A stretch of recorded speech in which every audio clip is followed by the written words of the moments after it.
Chers amis, bonjour. Ravi de vous retrouver comme chaque vendredi pour l'émission Juda et Cannes, l'émission de la communauté juive de Cannes et de ses environs. Aujourd'hui, plusieurs invités.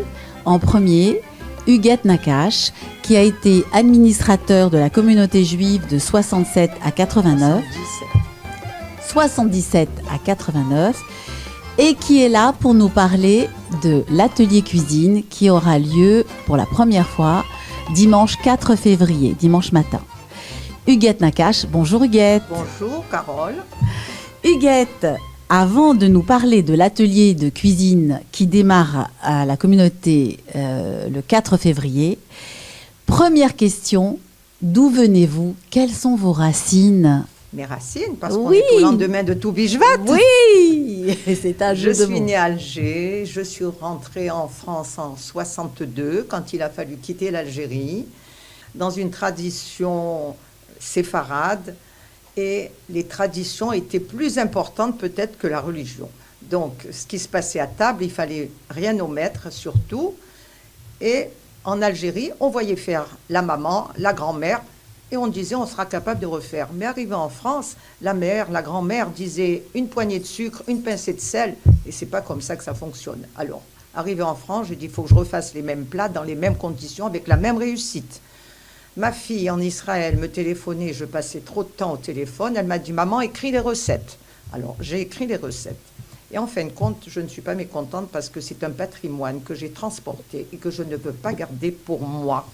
Je veux que les jeunes mamans, quand elles étaient jeunes, peut-être qu'elles ne se souciaient pas de tout ça. Mais maintenant qu'elles ont 40 ans, 50 ans, qu'elles ont des enfants, elles veulent transmettre à leurs enfants ce que j'ai reçu.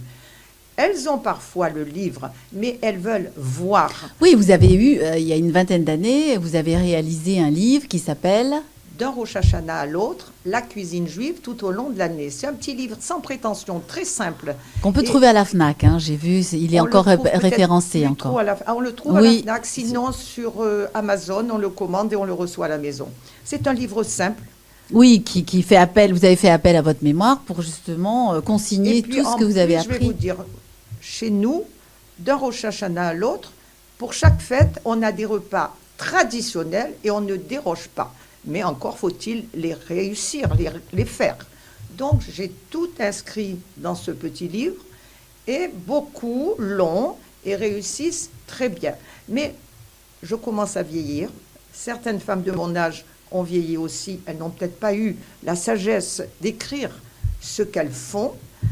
Je préfère que les jeunes puissent transmettre. Parce qu'elles ont la nostalgie quand même, parce qu'elles me disent « Ah, ces couronnes, c'était ma grand-mère qui les faisait. » Donc, elles ont la nostalgie, elles veulent refaire ce qu'elles ont mangé dans leur enfance et elles veulent transmettre ça à leurs enfants. Et si vraiment la transmission se fait, j'ai réussi. Vous avez une spécialité aujourd'hui, enfin, dans les plats, pour à Pâques ou pour... J'ai des spécialités pour toutes les fêtes. Même pour les Shabbats, ce sont des repas traditionnels qu'on essaie de varier d'un Shabbat à l'autre, mais on a quelques plats traditionnels. Et alors, quand les gens viennent chez moi, c'est ce qu'on va faire dimanche, ces fameuses couronnes. Alors justement, on va en parler de ce premier atelier. Ça, j'en fais toute l'année. Celui qui vient prend le café, les déguste et en emporte. Alors, comment va fonctionner cet atelier? Il a été créé à la demande des jeunes qui vous ont sollicité. Je n'ai rien imposé, je n'ai rien demandé, mais les jeunes, les quarantenaires, cinquantenaires m'ont dit on voudrait voir la réalisation. Parce que parfois, il y a un petit détail qui échappe et c'est ce petit détail qui fait la réussite totale. C'est le doigté, parce qu'on a l'impression toujours que les recettes, il y a un côté secret. Non, je n'ai pas de côté secret. Je veux au contraire qu'elle fasse mieux que moi. Alors, vous pouvez accueillir, je crois, une douzaine de personnes. Il y a déjà 8 personnes inscrites. 8 sont inscrites. Donc, si on veut s'inscrire, on peut appeler soit la CI ou au 06 12 16 86 86, Chantal. Alors, donc c'est sur inscription. Il y a un petit coût, ça coûte quelque chose? Alors, elles vont payer 10 € parce que l'une d'entre elles se charge d'acheter tous les ingrédients que j'ai imposés. D'accord. Parce que là, je suis très exigeante. Il faut ce qu'il faut pour bien réussir. Alors justement, vous m'avez dit, je viens de faire une vingtaine de challah pour Shabbat. Hier, on en a fait 24. Et vous m'avez dit, je suis très exigeante sur ma farine. Alors qu'est-ce que c'est comme farine? Moi, je prends farine Francine, paquet blanc. C'est de la pub que je leur fais, mais c'est la farine que j'utilise. La première, la base. Hein, tandis que pour les quêtes, c'est farine Francine, paquet gris. Elle est fluide. Pour les cakes. Ah oui, oui, oui. Alors hier, on a fait j'ai été aidée par Colette. On a fait 24 halotes magnifiques. Et dimanche, elles m'ont demandé le premier plat. couronnes au vin blanc et les galettes salées. Alors ces couronnes, ça se dégustait à quel moment?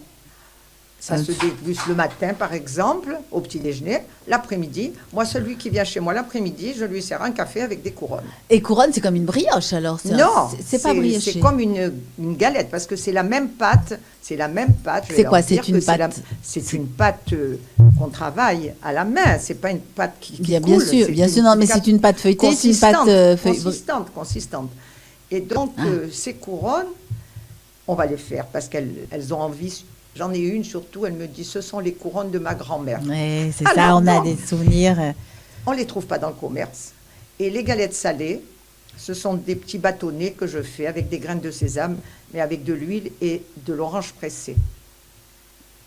Et du sel. Pas trop, mais un peu de sel aussi. Ça aussi, on n'en trouve pas du tout dans le commerce. Alors, elles ont voulu ça pour commencer, mais on ne va pas faire que de la pâtisserie. Oui, voilà, c'est ça, parce que je voulais savoir aussi, parce que vous allez faire certainement des plats. Non, pas que de la pâtisserie. Parce que, alors, donc, ce que vous allez cuisiner, vous allez le consommer, elles vont le suivant prendre. le nombre de personnes, on va partager en 8 si elles sont 8, et elles vont tout emporter.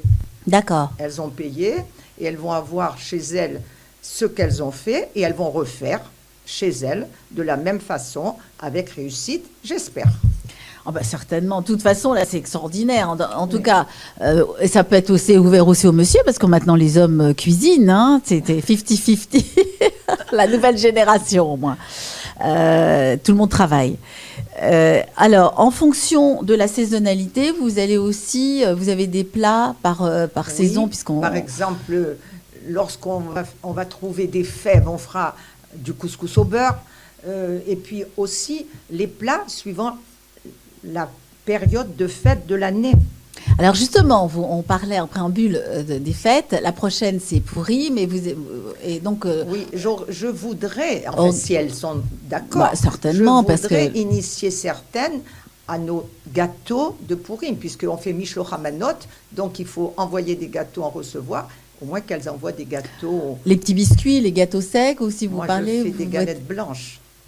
Ce sont des petites galettes, et après, on les trempe dans le blanc, et elles sont toutes recouvertes d'un glaçage. Ah oui, donc c'est légèrement sucré, c'est subtil. C'est sucré. Moi, pour Pourim, j'ai 4 spécialités. Alors, je vais voir dites-nous lesquelles, alors. Donc, j'ai ces galettes blanches. Je fais des croquets aux amandes et noisettes. Je fais... Les croquets, c'est avec... des amandes, des noisettes. Et je fais ce qu'on appelle des clédenettes. Ce sont comme des espèces de petits paniers avec une pâte très fine et farcie à la pâte d'amande. Oh là. Et c'est difficile, ça. Et alors, plus difficile encore, les mecraudes à la date. Alors, il y en a une qui m'a dit, je voudrais apprendre à faire ça. Je vais essayer de lui apprendre, si elle veut. C'est très oriental, ça, non? C'est très oriental. Oui. C'est très sucré. Je suis juive séfarade. Et en plus, je suis gourmande, alors... Ah, c'est pour ça que vous parlez beaucoup de gâteaux. Et en plat? En plat aussi. En plat, qu'est-ce qui vous vient à l'esprit en premier plat? Par exemple, le vendredi soir, moins maintenant parce qu'on a peur de grossir, mais avant, c'était le couscous, le vendredi soir, mais pas un couscous garni, lourd, comme on fait, par exemple, veille de Kippour. Non, c'est un couscous, il y a différentes variétés pour le garnir. Ou bien pois chiches, courgettes, viande et boulettes. Ou bien petits pois, viande et boulettes.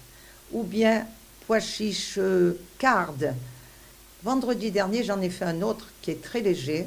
C'était viande avec artichaut violet, courgettes, fèves, j'en avais encore dans le congélateur du mois de mai, et petits pois. C'est un couscous vert qui est très léger pour Et le les soir. artichauts, vous les cuisez à part? Comment ça? Non, non, Tout en... je cuisine d'abord la viande, après je mets les courgettes, après je mets quelques minutes après les artichauts, quelques minutes après les petits pois, et en fin de parcours, j'ai mis des fèves avec des boulettes dessus, mais les boulettes étaient cuites déjà. Et vous faites rissoler au départ, revenir avec de l'huile Tout d'olive, tout, ou Tout vous avez... à l'huile d'arachide, tout à l'huile d'arachide, même la pâtisserie, toutes les pâtisseries que je présenterai, ce sont des pâtisseries à l'huile, ou alors à la margarine cachère, pour des tartes par exemple à la margarine cachère. Mais le beurre... Non, Ça c'est n'est- déconseillé déjà pour... J'ai la triple vaisselle, mais pas de pâtisserie, parce qu'on a toujours mangé de la viande, alors on ne peut pas manger après cette pâtisserie. Vous parlez couscous viande, mais il y a le couscous aussi poisson. Je ne suis pas tunisienne, donc je ne sais pas le faire. D'accord. Ou marocaine, parce que j'ai déjà mangé... Je ne sais pas le faire. On m'a demandé même des boulettes de poisson. Je ne sais pas. Ah oui, c'est ça, parce que j'allais vous poser aussi comme question pour les Ashkénazes, est-ce que vous allez faire du gefilte fish, par exemple, Non. dans la atelier sais cuisine? pas. Non, mais c'était une question. Je vais vous dire, c'était, je fais ce que je sais bien faire. sûr. Il faut que je réussisse ce que je fais. Quand je ne suis pas capable de faire, je ne fais pas. Pour faire les choses à moitié, non. Et la challah, elle avait été présentée aussi par Eva, mais ça peut être aussi, parce que c'est quand même Aussi. relativement facile de faire une challah. Bon, il faut Hier, bien... je vous dis, on a commencé à 1h30. À 5h, j'ai arrêté le four. Les 24 halotes étaient sorties du four.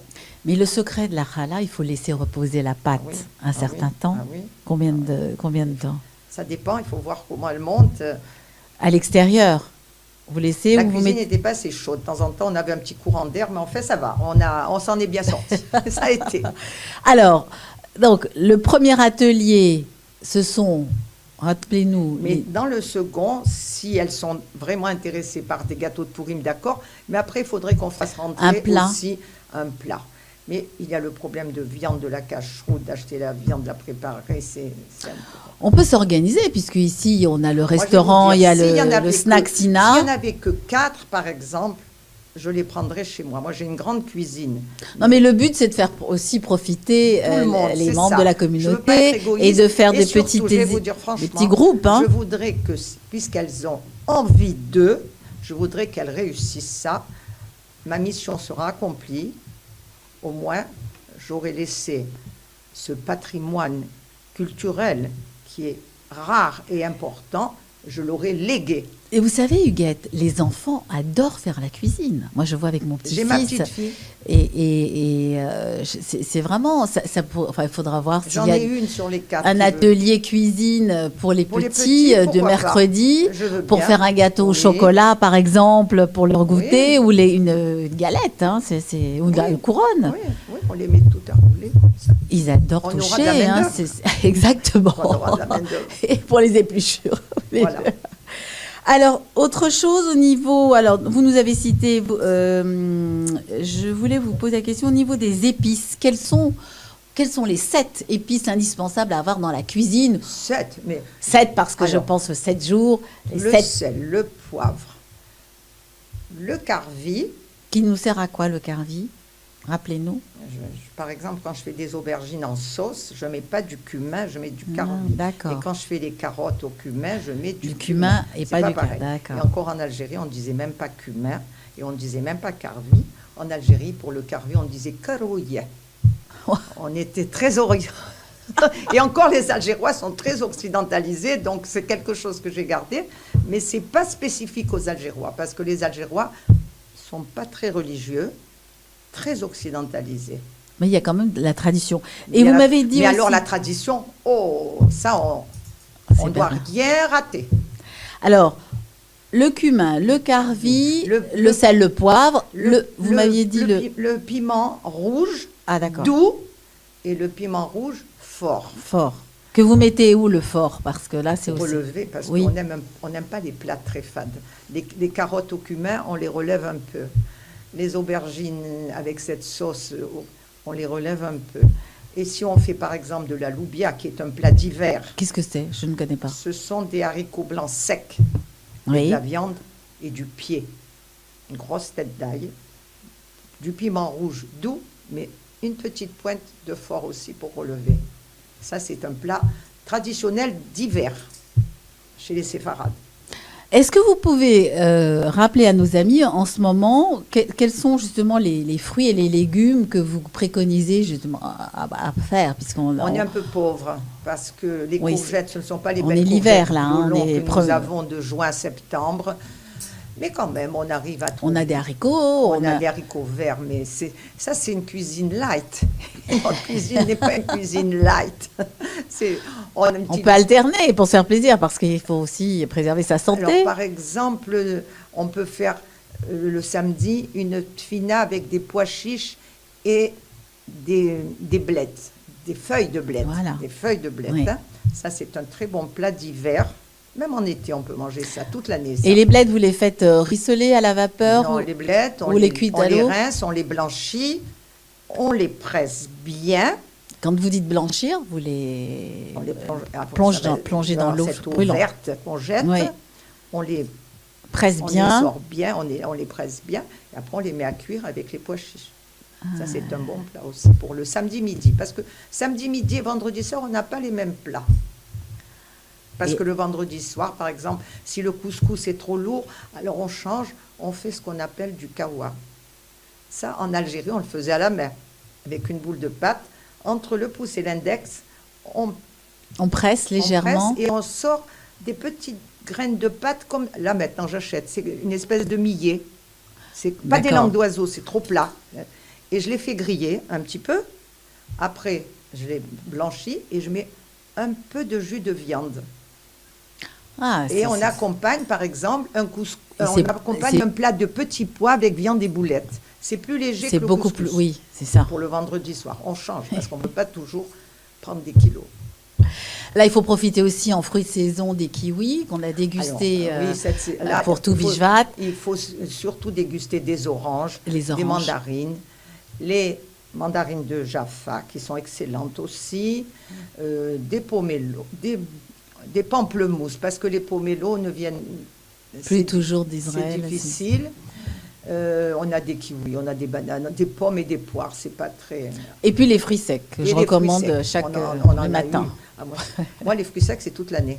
Toute l'année. Dattes, figues, pruneaux et abricots Et secs. amandes. Et amandes le matin. Les amandes, alors, quand il y aura les amandes fraîches, on prendra les amandes fraîches, mais pour l'instant, on a les noix aussi. Oui. Voilà. Bah, dis donc, il y a un vaste programme. Hein. Il y a un très vaste C'est à programme. l'infini. Alors, il faut donc, avoir des gens qui ont de l'appétit, parce que nos plats, il faut faire. D'abord, nos plats ne sont pas destinés à 3-4 personnes. bah, c'est toujours la convivialité, et c'est le partage. Hein, c'est ça. Quand, Chez nous, c'était ça. Donc, on a vu maintenant avec la CI, avec le snack SINA, on a régulièrement entre 50 à 80 personnes qui viennent, et notamment le jeudi, c'est un jour très important où c'est avant le Shabbat, les gens se réunissent et ça fait vraiment plaisir. et même pour Shabbat, la joie du Shabbat, c'est d'accueillir des gens qui sont dans la solitude. Nous l'avons toujours fait. Quand j'étais administrateur, surtout, les gens ne savaient pas où manger cachère. Il n'y avait rien du tout à l'époque. Et comme moi, chez moi, c'était strictement cachère, j'ai eu des chazanim même qui étaient en panne, des chazanim ashkénazes qui dégustaient avec plaisir ce que je leur offrais. Mais écoutez, en tout cas, Huguette, nous avons hâte de découvrir votre atelier, de partager, parce que vous nous parlez avec tellement de plaisir et de délices, déjà qu'on en a l'eau à la J'aime bouche. cuisiner, j'aime faire la pâtisserie. Et vraiment partager, parce que ça, c'est la première fois qu'il va y avoir un atelier, et nous souhaitons vraiment longue vie à cet atelier cuisine. J'espère, parce que je voudrais transmettre tout ce que j'ai là. Comme ça, j'aurai accompli ma mission. Avec le cœur. Bah, écoutez, chère Huguette, merci beaucoup d'avoir été notre invitée aujourd'hui. Je vous remercie. Nous vous souhaitons vraiment bonne chance pour cet atelier. Merci. Et s'il y a vraiment une forte demande, voir un autre jour ou une fois, Oui, au moins pour on peut faire 2 équipes. 2 équipes. Je suis à leur disposition. En tout cas, c'est déjà presque complet pour un dimanche, pour dimanche prochain, Pour mais c'est formidable. Merci Huguette et Au revoir, portez-vous Carole. bien. Merci. Au revoir.